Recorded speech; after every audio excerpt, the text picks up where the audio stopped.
Hi guys, आप सबका हमारे YouTube channel Tasmiya career academy पे स्वागत है। गाइज, आज जो हम आपको डिटेल देने जा रहे हैं वो देने जा रहे हैं एनएफएल नॉन एग्जीक्यूटिव रिक्रूटमेंट 2024 के नोटिफिकेशन के बारे में। एनएफएल यानी कि नेशनल फर्टिलाइजर्स लिमिटेड, जो कि एक गवर्नमेंट कंपनी है।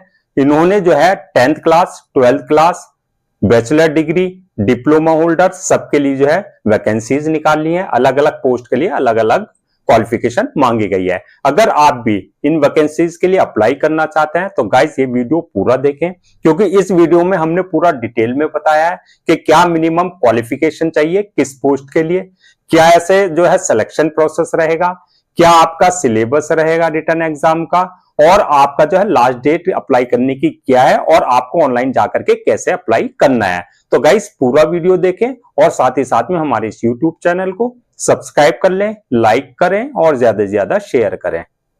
गाइस सबसे पहले बात करते हैं इसकी ऑफिशियल वेबसाइट की, कि इसकी ऑफिशियल वेबसाइट क्या है, जहां पर आपको जाकर के रजिस्ट्रेशन और जो है अपना फॉर्मेलिटीज पूरी करनी है।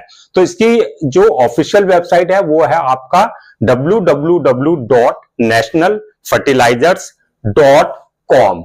इस पर जाकर के जो है आपको रजिस्ट्रेशन और फॉर्मेलिटीज पूरी करनी है। अब बात करते हैं फुल फॉर्म। जैसे कि हमने बताया, नेशनल फर्टिलाइजर्स लिमिटेड यानी कि गवर्नमेंट कंपनी है, ये इसकी फुल फॉर्म है एनएफएल की। पोस्ट नेम जो रहेगी आपकी टोटल नॉन एग्जीक्यूटिव की पोस्ट रहेंगी सारी। टोटल वैकेंसीज जो है 336 वैकेंसीज है, यानी कि पोस्ट है, जो कि आपकी गवर्नमेंट जॉब कैटेगरी जो है गवर्नमेंट जॉब रहेगी आपकी। लोकेशन अक्रॉस इंडिया, यानी कि आपका ऑल ओवर इंडिया जो है आपकी जो है ये सिलेक्शन होने के बाद जो है आपकी पोस्टिंग दी जाएगी। अप्लाई मोड आपका ऑनलाइन रहेगा टोटल। लास्ट डेट जो है अप्लाई करने की वो 8 नवंबर 2024, यानी कि 8 नवंबर 2024 से पहले पहले आपको इनकी ऑफिशियल वेबसाइट www.nationalfertilizers.com पर जाकर के जो है रजिस्ट्रेशन और फॉर्मेलिटीज पूरी करनी है। एग्जाम डेट गाइस जल्दी ही एग्जाम डेट भी डिक्लेयर कर दी जाएगी। आपका जो एडमिट कार्ड है एग्जाम से पहले पहले जो है आपको इंटीमेट कर दिया जाएगा। आपको जाकर के इनकी ऑफिशियल वेबसाइट से डाउनलोड करना होगा। एप्लीकेशन फीस जो रखी गई है, अगर आप जनरल, ओबीसी और ईडब्ल्यूएस से इस कैटेगरी में आते हैं तो आपके लिए 200 रुपए फीस रखी गई है। अगर आप एससी एसटी नील, एससी एसटी से की कैटेगरी में आते हैं तो आपके लिए जो है नील है, यानी कि किसी तरह को आपका जो है कोई एप्लीकेशन फी नहीं देना है। पेमेंट मोड जो रहेगा, जो एप्लीकेशन का पेमेंट मोड रहेगा, कैसे आपको पे करना है, वो आपका debit card, credit card, net banking या यूपीआई, यानी कि आप अपने यूपीआई के थ्रू भी पेमेंट कर सकते हैं। अब बात करते हैं मेन आपका जो एलिजिबिलिटी क्राइटेरिया है, यानी कि क्या मिनिमम क्वालिफिकेशन मांगी है नेशनल फर्टिलाइजर्स लिमिटेड कंपनी ने। तो गाइज इसमें जो मिनिमम क्वालिफिकेशन मांगी गई है वो आपकी जो है वरी करेगी सारी आपकी पोस्ट के ऊपर, यानी कि वैकेंसीज के ऊपर, कि आप किस पोस्ट के लिए अप्लाई कर रहे हैं। तो इसमें जो मिनिमम क्वालिफिकेशन मांगी गई है वो पोस्ट वाइज मांगी गई है। तो इसमें से मैं आपको बता देता हूं पोस्ट वाइज क्या जो है क्वालिफिकेशन मांगी गई है। अगर आप अप्लाई करते हैं junior engineering assistant grade 2 production के लिए, तो गाइज आपको जो है बीएससी विद पीसीएम, यानी कि बीएससी होना चाहिए आपका कंप्लीट विद पीसीएम, यानी कि फिजिक्स केमिस्ट्री मैथ के साथ आपने फिजिक्स जो है बीएससी कंप्लीट किया हो विद मिनिमम 50% मार्क्स के साथ, यानी कि आपके पास जो है बीएससी आपका कंप्लीट हो विद 50% मार्क्स के साथ, और सब्जेक्ट्स आपके फिजिक्स केमिस्ट्री और मैथ आपने लिया हो बीएससी में। अगर आप एससी एसटी और पीएच यानी कि फिजिकल हैंडीकैप कैटेगरी में आते हैं तो आपको 50% नहीं, इसमें आपको जो है 45% मार्क्स भी आपके चल जाएंगे। या आपके पास जो अगर ये BSc with PCM 50% marks 50% percentage के साथ आपके पास डिग्री नहीं है तो आपको जो है 3 इयर्स डिप्लोमा भी आपका चल जाएगा। 3 years diploma in chemical engineering with minimum 50% marks, या तो आपके पास बीएससी हो विद 50% मार्क्स पीसीएम में, या अगर आपके पास ये नहीं है तो आपका 3 इयर्स रेगुलर डिप्लोमा अगर आपने किया हुआ है केमिकल इंजीनियरिंग में, तब भी आपका जो है इस पोस्ट के लिए आप अप्लाई कर सकते हैं। और अगर आप SC ST में हैं या PH यानी कि फिजिकल हैंडीकैप में, तो आपको जो है 45% मार्क्स ही आपके चल जाएंगे, आपको 50% मार्क्स की जरूरत नहीं है। तो गाइज ये थी आपके junior engineering assistant grade second production के लिए। अब बात करते हैं दूसरी वैकेंसी की, दूसरी पोस्ट की, junior engineering assistant grade second mechanical के लिए। अगर आप इसके लिए अप्लाई कर रहे हैं मैकेनिकल के लिए, तो गाइज आपके पास तो जो है 3 years diploma in mechanical engineering with 50% marks, यानी कि आपके पास जो है रेगुलर 3 इयर्स डिप्लोमा जो है आपने मैकेनिकल इंजीनियरिंग में क्या हो, विद 50% मार्क्स हो। और अगर आप SC ST और PH यानी कि फिजिकल हैंडीकैप कैटेगरी से बिलोंग करते हैं आप, तो 45% मार्क्स भी आपके चल जाएंगे।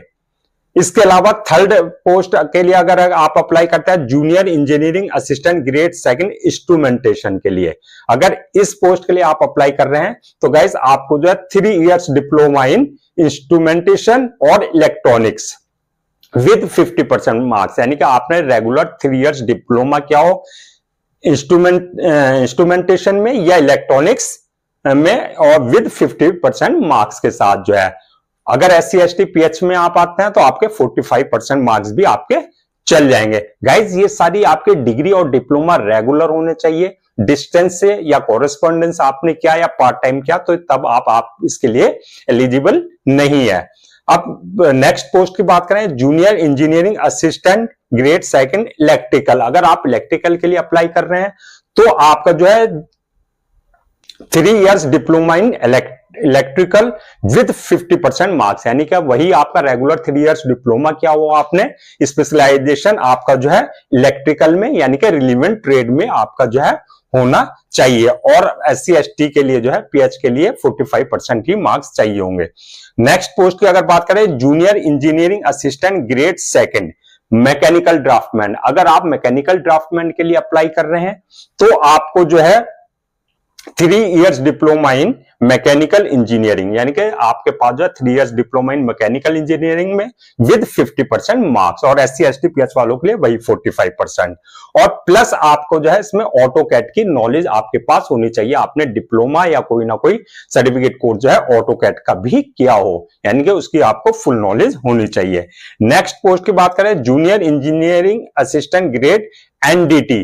अगर इसके लिए आप अप्लाई कर रहे हैं, तो 3 years diploma in mechanical engineering with 50% marks, वही आपको मैकेनिकल इंजीनियरिंग में 3 इयर्स रेगुलर डिप्लोमा आपके पास होना चाहिए, और SC ST PH वालों के लिए वही 45% मार्क्स होने चाहिए। जूनियर नेक्स्ट है junior engineering assistant grade second chemical lab के लिए। अगर आप केमिकल लैब के लिए अप्लाई कर रहे हैं, इस पोस्ट के लिए आपने अप्लाई किया है, तो गाइस आपका जो है BSc केमिस्ट्री में होना चाहिए, यानी कि आपने BSc केमिस्ट्री में क्या हो, विद 50% मार्क्स के साथ वही 50% मार्क्स हो, और SC ST PH वालों के लिए 45% मार्क्स भी चल जाएंगे।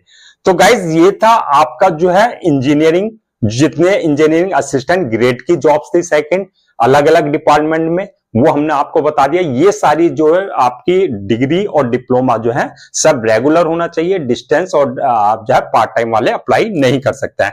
गाइज इसके अलावा जो वैकेंसीज हैं, बहुत सारी वैकेंसीज हैं, इसके अलावा जो है जैसे अदर वैकेंसीज है, जैसे असिस्टेंट्स की जो है वैकेंसीज हैं बहुत सारी, नर्सेस की बहुत सारी वैकेंसीज है, फार्मासिस्ट की बहुत सारी वैकेंसीज हैं, टेक्नीशियंस की बहुत सारी वैकेंसीज हैं, और इसके अलावा जो है अकाउंटेंट्स की बहुत सारी वैकेंसीज है। तो गाइस इन सारी वैकेंसीज के लिए जो है इनकी जो है पोस्ट के हिसाब से इनके लिए जो है रिलेवेंट जो है क्वालिफिकेशन मांगी गई है। जैसे उसमें आपका 10th भी मांगा गया है, अगर आपने 10th क्लास किया हुआ है, 12th भी मांगा है, ग्रेजुएशन आपने किया हुआ है सिंपल वो भी मांगा है, और इसके अलावा अगर आपने डिप्लोमा किया है रिलेवेंट ट्रेड में, तो वो भी आप अप्लाई कर सकते हैं। तो गाइज ये आपका नोटिफिकेशन में जाकर के आप देख लेना कि जिस पोस्ट के लिए आप अप्लाई कर रहे हैं उससे रिलेटेड क्या जो है आपका क्वालिफिकेशन मांगी गई है। अब बात करते हैं एज लिमिट की कि मिनिमम क्या एज रखी गई है।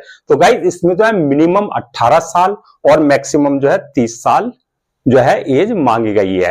यानी कि अगर आप 18 और 30 के बीच में है तो आप जो है इन सारी वैकेंसीज के लिए जो है पोस्ट के लिए अप्लाई कर सकते हैं। एज रिलैक्सेशन की अगर बात करें तो आपका जैसे एज पर गवर्नमेंट रूल्स जो age relaxation SC ST OBC ex serviceman और अदर्स को दिया जाता है वो सारा age relaxation as per government norms आपको दिया जाएगा।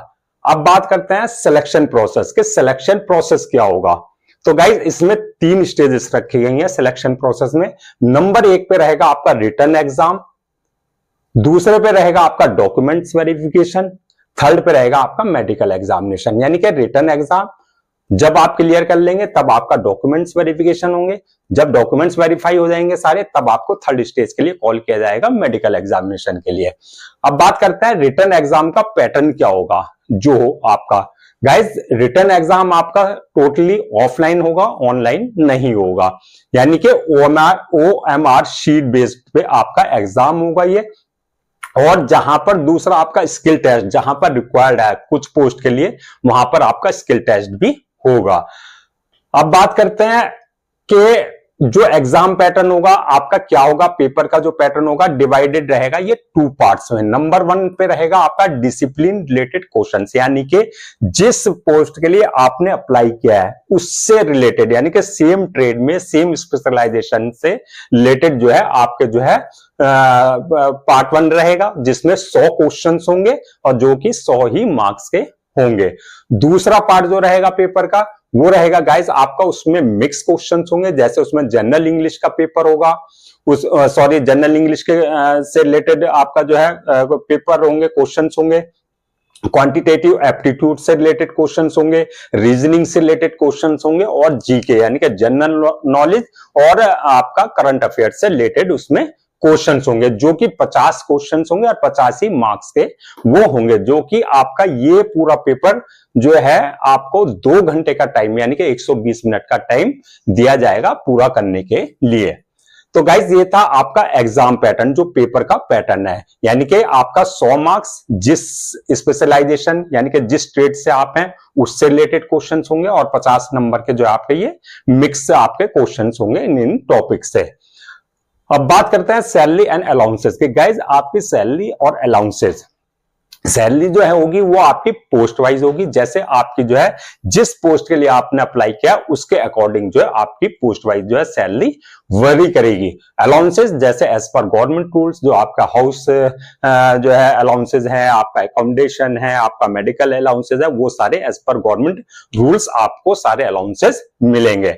एग्जाम सेंटर्स गाइज मोस्टली आपके जो है एग्जाम सेंटर्स हर स्टेट में होंगे। कुछ स्टेट्स हैं वो आप नोटिफिकेशन में देख लेना जहां पर सेंटर्स नहीं बनाए गए। वैसे जो मेंस जो स्टेट्स हैं वहां सब जगह आपके सेंटर्स हो गए, जैसा आपका दिल्ली है, पटना है, यूपी है, गुजरात है, केरला है, जयपुर है, सब जगह मोस्टली आपके जो है सेंटर्स डाले जाएंगे। मेरिट लिस्ट, अब बात आती है कि मेरिट लिस्ट किस बेसिस पे बनेगी। Guys on the basis of marks obtain इन जो है आपका रिटन एग्जाम, यानी कि जो आपने रिटन एग्जाम जो ऐसा कि हमने बताया ये 100 नंबर का ये आपका जो है स्पेशलाइजेशन यानी कि डिसिप्लिन से रिलेटेड और 50 नंबर का ये जो 150 नंबर का आपका ये पेपर होगा रिटन एग्जाम। इसमें जो आपने मार्क्स सिक्योर्ड किए हैं यानी कि ऑब्टेन्ड किए हैं उस बेसिस पे जो है आपका जो है मेरिट लिस्ट तैयार होगी। जब आप ये क्वालिफाई कर लेंगे उस बेसिस पे जो डॉक्यूमेंट्स वेरीफाई होंगे, अगर आपके डॉक्यूमेंट जो आपने अपलोड किए हैं वो सारे करेक्ट हैं, जो ओरिजिनल से जब वेरीफाई किए जाएंगे उनको, तो तब उस बेसिस पे जो है आपकी यानी कि रिटन एग्जाम बेस्ड और आपका डॉक्यूमेंट्स बेस पे जो है आपका जो है मेरिट बेस बनेगी और लास्ट में आपका मेडिकल एग्जामिनेशन किया जाएगा। कि मेडिकल एग्जामिनेशन में कि आप फिजिकली और मेंटली फिट हैं या नहीं है इन सारी वैकेंसीज के लिए। तो गाइज ये था आपका जो है एनएफएल यानी कि एनएफएल नॉन एग्जीक्यूटिव रिक्रूटमेंट 2024 के नोटिफिकेशन की पूरी डिटेल। एनएफएल यानी कि आपका नेशनल फर्टिलाइजर्स जो है लिमिटेड कंपनी, जो कि एक गवर्नमेंट कंपनी है, जैसा कि हमने आपको बताया। अब बात करते हैं गाइस के हाउ टू अप्लाई, यानी कि आपको कैसे अप्लाई करना है इन वैकेंसीज के लिए। तो गाइस सबसे पहले जो है आपकी को जो है इनकी ऑफिशियल वेबसाइट पे विजिट करना है, जो कि हमने बताया www.nationalfertilizers.com पर जाना है। वहां पर आप देखेंगे, जब वहां विजिट करेंगे कैरियर का ऑप्शन आएगा, कैरियर के ऑप्शन पे क्लिक करेंगे, फिर आएगा रिक्रूटमेंट इन एनएफएल, वहां आप क्लिक करेंगे। उसके बाद जो है आप क्लिक करेंगे recruitment of non executive vacancies, जहां पर ऑप्शन होगा वहां पर आप जो है उस चीज के लिए जो है वहां पर क्लिक करेंगे। फिर वहां जाने के बाद जो है आपको अपने आप को रजिस्टर्ड कराना है, अगर आपने पहले से इनके पोर्टल पर रजिस्टर्ड नहीं करा रखा है। रजिस्टर्ड कैसे होगा, आपके उसके लिए जो है ईमेल आईडी, आपका जो है मोबाइल नंबर चाहिए होगा। गाइस जब वहां पर आप अपने आप को रजिस्टर्ड कराएंगे तो आपको जो है आपके ईमेल आईडी पर क्रेडेंशियल मिल जाएंगे, यानी कि आपको जो है यूजर आईडी और पासवर्ड जनरेट आपका हो जाएगा। जब वो आपको जनरेट हो जाए, यूजर आईडी और पासवर्ड मिल जाए, तो उसके थ्रू जो है आप लॉग इन करेंगे, यानी कि लॉग इन करने के बाद जो है विद योर क्रेडेंशियल, जो आपका यूजर आईडी और पासवर्ड है, फिर उसके बाद जो है आपका जो है एप्लीकेशन फॉर्म ओपन होगा। उस फॉर्म को आपको जो है प्रॉपर फिल करना है। उसमें आपकी पर्सनल डिटेल्स, यानी कि आपका name, father name, mother name, date of birth, ये सारी चीजें फिल करनी होंगी। इसके अलावा जो है आपका एकेडमिक जो रिकॉर्ड है, एकेडमिक जो डिटेल है, आपने 10th 12th क्वालिफिकेशन जो भी है, वो सारी डिटेल आपको जो है फिल करनी होगी। जब गाइज ये सारी आप फिल कर दोगे, उसके बाद आएगा आपके पास अपलोड डॉक्यूमेंट्स का ऑप्शन। वहां सारे आपको जो है उनके प्रेस्क्राइब्ड फॉर्मेट के अकॉर्डिंग जो है आपको अपने सारे डॉक्यूमेंट्स अपलोड करने होंगे। इसके अलावा आपका जो पासपोर्ट साइज फोटो है वो अपलोड करना होगा, और जो आपके सिग्नेचर है वो आपको अपलोड करने होंगे। जो उनका फॉर्मेट, यानी कि जो उनका प्रेस्क्राइब्ड फॉर्मेट होगा, जो उनकी रिक्वायरमेंट, उसके अकॉर्डिंग जो है आपको सारे डॉक्यूमेंट्स, फोटो और सिग्नेचर अपना अपलोड करने होंगे। उसके बाद जब आप अपलोड कर देंगे तो आपके पास ऑप्शन आएगा प्रीव्यू का एंड सबमिशन का, यानी कि आप एक बार प्रीव्यू कर सकते हैं अपना पूरा फॉर्म, जो आपने डिटेल भरी है। अगर आपको किसी तरह का कोई मिस्टेक हो गई है तो वहां आप करेक्शन कर सकते हैं सबमिशन से पहले। तो गाइस जब आप प्रीव्यू कर लेंगे, उसके बाद जो है आपको अपना जो है एप्लीकेशन फॉर्म को सबमिट करना है, और उसके बाद जो है पेमेंट का ऑप्शन आएगा। आपको जो है अपने कैटेगरी के अकॉर्डिंग जो है जितनी फी आपके लिए रखी गई है, उसके अकॉर्डिंग आप जो है पेमेंट कर देंगे। Debit card, credit card, net banking या यूपीआई के थ्रू भी आप पेमेंट कर सकते हैं। इसके अलावा जो है जब आप ये पेमेंट कर देंगे, आपका फॉर्म सबमिट हो जाएगा, फाइनल हो जाएगा। उसके बाद जो है गाइस आपके लिए एक इंपॉर्टेंट कि आप उसका जो है प्रिंट आउट जरूर ले लें, एक या दो कॉपी, सो दैट आपके पास जो है फ्यूचर रेफरेंस के लिए आपके पास एक रिकॉर्ड आपके पास आ जाए। तो गाइज ये था आपका एनएफएल नॉन एग्जीक्यूटिव रिक्रूटमेंट 2024 का जो है पूरा प्रोसेस, पूरी डिटेल्स। गाइज अगर आपको किसी तरह की कोई डाउट है, किसी तरह का कोई क्वेरी है, तो गाइज आप हमें कमेंट सेक्शन में आप हमसे पूछ सकते हैं। हम आपके लिए जो है गवर्नमेंट जॉब्स और गवर्नमेंट एग्जाम से रिलेटेड सारे अपडेट्स चलाते हैं।